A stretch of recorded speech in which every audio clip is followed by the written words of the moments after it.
Yo, what up nerds? It's the weekend, which of course means it's time for another anime streaming showcase. I apologize for missing last week. I decided to go to St. Paul to see Marriage, which was really awesome. Luke, I love you guys. Hope you have a wonderful life together. You and Rachel are a great couple. You're probably not watching this, so it's all moot. Anyway, I'm back this week, and we're going to look at a show that my boyfriend decided to call Anime Top Chef, and begrudgingly, I have to accept that that is exactly what it is. So we're going to look at Shokugeki no Soma and or Food Wars. So let's just hop right into our brand new anime streaming showcase.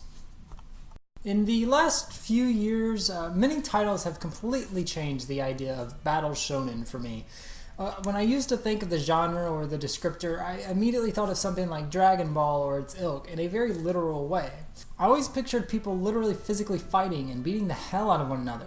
The genre has completely changed, and it incorporates any number of ideas into it. Things like volleyball, tennis, football, you name it. But the three tenets of Shonen Jump series are still prevalent in these stories: friendship, struggle, and victory. No matter the series, these three ideas will populate its world and be displayed throughout. The trick is to make them prominent, but not glaring or obnoxiously in your face. Series like One Piece or My Hero Academia are effectively masters at this, and especially One Piece, where it can create fans of moments almost instantly. But taking those ideas and blending them into a story about cooking sounds completely bizarre. But with Shokugeki no Soma, it works. Shokugeki no Soma, or Food Wars, tackles the presumably insane world of culinary arts. I am hardly familiar with the culinary world, and despite sharing my name with a world-famous chef, my most ambitious recipe to date is spaghetti with meatballs. But the food industry is obviously huge. We all need to eat. Many of us like to devote time to cooking for ourselves or loved ones, and sometimes a really well-crafted meal can be stunning. Food Network is one of the most featured channels in cable, offering 24-hour shows of recipes, reality-type shows, and cook-offs between chefs. That last bit is important because that seems to be the best part of the mangaka Yuto Tsukuda and Shun Seiki enjoyed, as Food Wars is full of the titular event. Soma Yukihiro is our main character, who works in his father's restaurant and is quite talented. He's a humble character, he's a modest character, but he knows his capabilities and he has a cockiness to him that shines but never overshadows, and it never costs him his charm. After a number of events in the first few episodes, Soma's dad closes up shop for a while, and Soma is enrolled in Totsuki Culinary Academy to hone his skills further, ultimately to surpass his dad. Totsuki Culinary Academy is where the real meat of the story of the first 24 episodes comes in, as Soma learns more than he ever knew about food preparation and recipes, as well as discovers more rivals to test his skills. Totsuki Academy is a ruthless school with a prominent 10% graduation rate, but it allows Soma and his new classmates and friends to thrive. Nearly every episode is devoted to a featured character, their backstory, and a dish they've prepared to overcome their conflict. The plot often returns to those three Shonen Jump tenets from earlier: friendship, struggle, and victory, and it is what drives it forward. While that may sound a tad monotonous or tedious, the vast array of characters and backstories of each prevent the show from getting too stale. In fact, the cast had grown so much by the end of the episode count that I was personally having issue keeping track 100% of the time. That's really more my fault than the creators, though, as it's thanks to my limited brain power and terrible memory. Each character is certainly diverse enough from each other to prevent many mix-ups and confusion, but that also may be a detriment to the series, as eventually when watching a binged versus a weekly setting, the episodic nature of the various characters can be wearing, and episodes do start to blend together or seem too similar. Whether it was to pad out the series or whatever, it's a small mark on an otherwise solid series. Regardless of that small critique, the bulk of the show is dedicated to the lush recipes and creations the students can and do produce. Makoto Shinkai is the anime food master in my opinion. He's taken cooking presentation and launched it into a stratosphere, with creations from Garden of Words and things like that, but Food Wars certainly strives to take its throne. The effects layered on various plates of food are incredible. If you were a kid who grew up watching gigantic drumsticks and cartoonish representations of food, sit the fuck down, because Food Wars will floor you with its dynamic cooking. Glazes shimmer, juices sparkle, meat sizzles, dew spritzes, and many of the dishes look too good to even eat.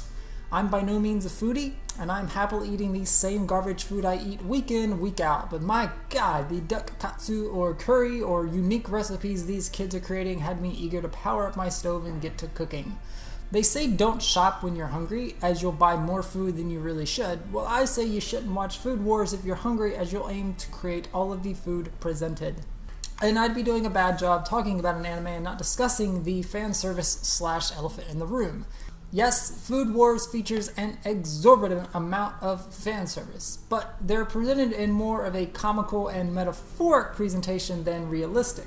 Whenever the students are entered into an event where a judge will taste their food, the judges will react on a level that's best described, and there's really no other way of doing so than as orgasmic. Clothes will shred off of the diner as a glowing filter envelops their moments of succulence and joy as they launch themselves, juices and all, through a metaphysical space. Naturally, this isn't an orgasm, it's simply a representation of the overwhelming satisfaction of the food, a representation that never quite overstays its welcome and is usually justified in the end. There are smaller, more standard moments of fan service throughout Food Worlds, but they're typically more passive and considerably more tame by this comparison. As the proverbial check arrives and it's time to pay up for the meals that Food Wars has brought us, a generous tip could be offered up in return. Food Wars is a welcome addition to the shonen battle genre, and while this is only the beginning of a larger story and I'm uncertain of how long the charm may maintain itself in future episodes and manga form, there is enough here to keep one coming back for second helpings. The first series wraps up, but certainly leaves room for more in second and third seasons, but its first season was a welcome entree amidst lesser dishes often offered up. The English dubbing is also quite nice and pleasant too, and you can't go wrong with either choice, dubbed or subbed. Streaming sites Verve, High Dive, and Crunchyroll will be your go-to outlets to take out this main dish. So there we have it, brand new anime streaming showcased, focus on honestly a surprise series that I did not give much time to previously and kind of regretting not doing so now, and I'm super excited to hop into the second and third seasons of Food Wars because it's a delightful, almost pleasant and kind of harmless series if you can get past a lot of the fan servicey stuff, but I can. So I will look forward to checking out more of this series, and I hope you enjoy it, and I hope you might check it out. If you have already checked it out, let me know, because I'd like to hear more opinions on things other than my own, because it starts to get a little silly up here. Anyway, as always, thank you to the Laser Time guys for allowing me to dump this on their website over the weekends. Usually when they are a little bit bare and they've pushed all their stuff out during the week, I like to come in and pick up all the scraps of people who might come in and hang around. And nobody likes anime anyway, so it's not hurting anybody. It's only helping me. So thanks again to the Laser Time dudes, and also thanks again to my sponsor, Green Man Gaming, for allowing me to pipe and hype their products. Right now they actually have a really good deal going on over the weekend. You can gain additional 10, 20, 15% off various games. They have a VIP deal that's going on. Every 6 hours they will change to a game that's relatively new. Yesterday they had Wolfenstein 2, 25% off. Currently they have Lego Marvel Superheroes 2, and they also have stuff like Injustice 2 up, Cuphead, which is about a month old now, pretty rad game. They have PlayerUnknown Battlegrounds. They also have the newly released Neo, which was a PS4 exclusive I think about a couple of weeks ago. And if you have not checked that out and you like the Bloodborne, Dark Souls kind of games, but you want something a little bit more, let's just say less difficult in my opinion than the Dark Souls series, and a little bit more with a Japanese samurai, even though it's a white guy vibe, definitely check out Neo. I've probably put in 40 hours into that game in PS4. I'm stupid. I don't know my video games, and I love it, and I will never beat it, because just like Bloodborne and Dark Souls, I can play up to a point and then I'm like, I've had enough. I like this game enough and I don't need to see the final credits roll, and that makes me a real gamer. If that's what everyone knows, you don't have to watch the credits to get an opinion of a game, but you at least have to put some time into it, right? Anyway, thank you as always for checking us out. We will be back. I'm going to try and have an episode next week. It is also getting really close to Thanksgiving, and I leave for Oklahoma for a week, and I definitely know I will not have one Thanksgiving weekend, but that post Black Friday. But I'm going to work really hard to try and have one up before I leave so that you guys are not left wanting over Thanksgiving break if you'll see an ass or not. But anyway, thank you as always, and we will see you next time. Later, nerds.